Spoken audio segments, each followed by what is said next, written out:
Hey guys, for my final presentation, I am sharing 5 ways the education learning community has helped me. As teachers, we not only teach students, but we also encourage them to do their absolute best. We instruct them on how to be successful. We act as a positive mentor that they can look up to. We praise them for their hard work. We influence and shape their futures, as well as help them guide through hard times. On top of all that, we inspire them to grow up and become more than they expected from themselves. In this presentation, I'm going to outline how community service, guest speakers, Teacher Toolbox Tuesdays, community partners, and school site visits have helped me to succeed and take steps towards my future teaching career.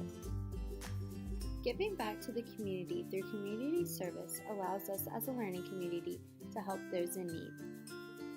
Volunteering at Promising Pages was a wonderful experience. As a volunteer, I got to clean, sort, and pack up used books to be shipped out to students in need.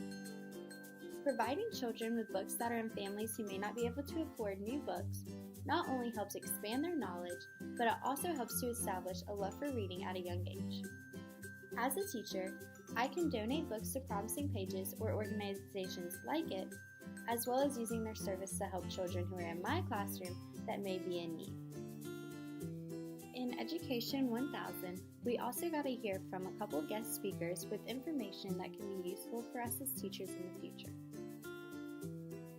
Dr. Claire Merlin spoke to our class about flipped learning, which is a new method of teaching where students watch a video lesson at home, then practice a lesson in the classroom. As a student who has been in a flipped classroom, I think this is a new, innovative way of teaching that can benefit a student's education.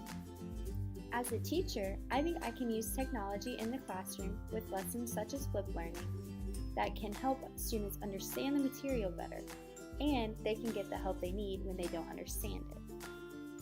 Another guest speaker that visited our class was Chris Cottle, speaking about the legal aspects of teaching. During his presentation, he walked us through both the hiring and the firing process of a teacher. He also gave us tips on how to cover ourselves once we become teachers and ensure we do not get in trouble. This helped clarify some information that I was not exactly sure about, along with showing me what I need to do to prevent being fired. One of the many aspects the College of Education at UNC Charlotte offers is Teacher Toolbox Tuesdays.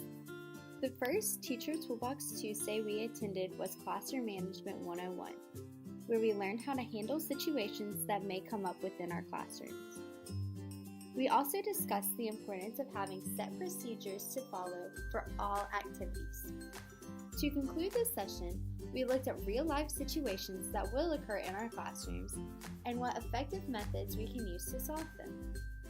As a teacher, I can use the methods and procedures that I learned in the Teacher Toolbox Tuesday to control my classroom and my students. Another Teacher Toolbox Tuesday I attended was Active Engagement Strategies. This showed us multiple methods of keeping students active and engaged during lessons to ensure that they are learning all the necessary materials. My favorite strategy I learned was using the think marks while reading. This is a way for students to visually mark the reading passage. These strategies will help me as a future teacher by making lessons more entertaining for students. As a final session, I was able to attend Ending on a High Note, which allowed me to reflect on my first year in the teaching program at UNC Charlotte.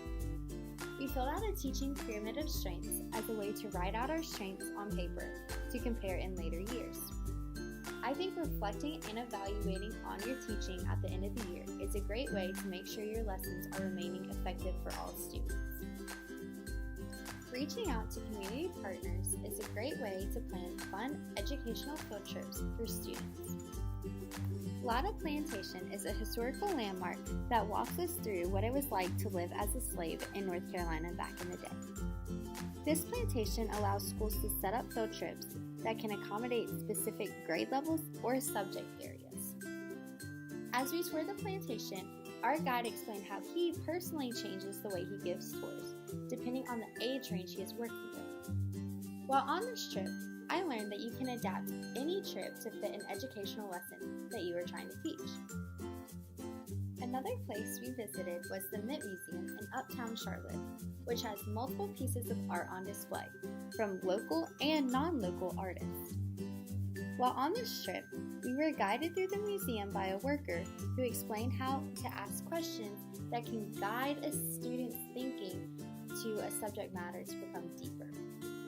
I learned that artwork, like most things, have a much deeper meaning that takes time and thought to develop. Our final trip was to the Discovery Place in Uptown Charlotte, which was my personal favorite.